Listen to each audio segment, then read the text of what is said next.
Shalom and good morning. ఇది నా కృపావాక్యము చూసుకుందాము. ఎలోహిం బిడ్డలారా, 2వ యోహాను పత్రిక 1వ అధ్యాయము 2వ వచనము. సత్యమును బట్టి మిమ్మల్ని నిజముగా ప్రేమించుచున్నాము.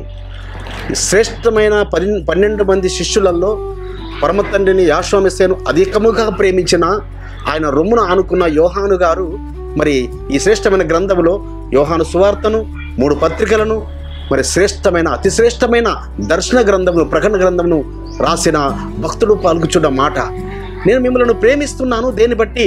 సత్యమును బట్టి నిజముగా మిమ్మల్ని ప్రేమిస్తున్నాను అంటున్నాడు.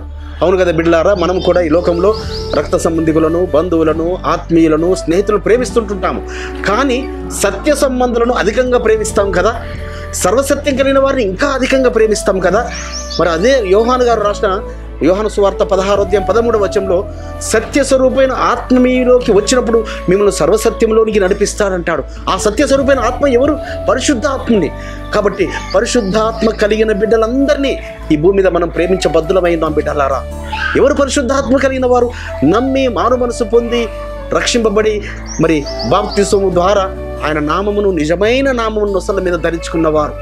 వారికి పరిశుద్ధాత్మను ఆయన కుమ్మరిస్తానన్నాడు, వారికి వాగ్దానం ఇచ్చాడు.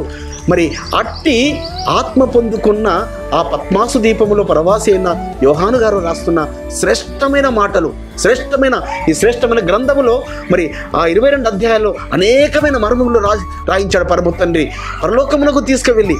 అదే రీతిగా బిడ్డలారా, మనం కూడా సత్య సంబంధులను అధికముగా ప్రేమించవలసిన వారం విన్నాం.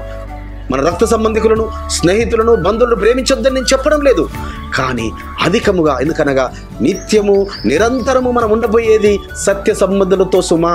ఈ లోక సంబంధులతో మహా అయితే 100 సంవత్సరాలు ఉంటాము. కానీ ఇందులో ఈ రక్త సంబంధికులు, ఈ యొక్క ఆత్మీయులు, నీ యొక్క స్నేహితులు, వారు సర్వసత్యాన్ని కలిగి ఉన్న ప్రజలైతే, వారు రక్షణలో కలిగిన ప్రజలైతే వారిని అధికంగా ప్రేమించండి. వారి అవసరతలో మీరు పాలుపెంపులు పొందండి, వారి అక్కర్లు మీరు తీర్చండి. క్రియలు కలిగిన ప్రేమను చూపించండి. ఆ రీతిగా అబ్రహాము, ఇస్సాకు, యాకోబులు జరిపించారు.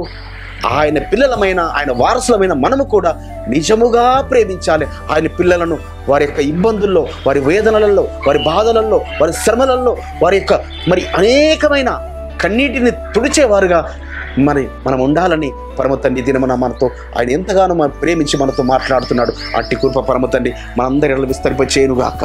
పరిశుద్ధుడైన తండ్రి, ప్రనాడు నాయన 12 మంది శిష్యులు అతి శ్రేష్ఠుడైన యోహాను గారు పలుకుచున్నాడు మాట, నాయన సత్యమును బట్టి మిమ్మల్ని ప్రేమిస్తున్నానని. అవును తండ్రి, ఈ భూమి మీద కూడా మేము మీ సత్యమును బట్టి, మీ సర్వసత్యమును బట్టి మేము అనేకులను ప్రేమించబద్దులమై ఉన్నామని మీరు మాతో మాట్లాడిన మాట బట్టి మీకు స్తోత్రములు చెల్లిస్తూ యెహోవా మెస్సీయ నామమున స్తుతించి ప్రార్థించి వేడుకుంటున్నాం పరమ తండ్రి. మన పరలోకపు తండ్రియు, మన రక్షకుడును, విమోచకుడును, నజరేయుడైన యెహోవా మెస్సీయ వారి దివ్య సముఖం నుంచి మీకు, మీ కుటుంబాలకు, మీ వంశాలకు శాంతి, సమాధానము, కృపయు మెండుగా కలుగునుగాక. ఆమేన్.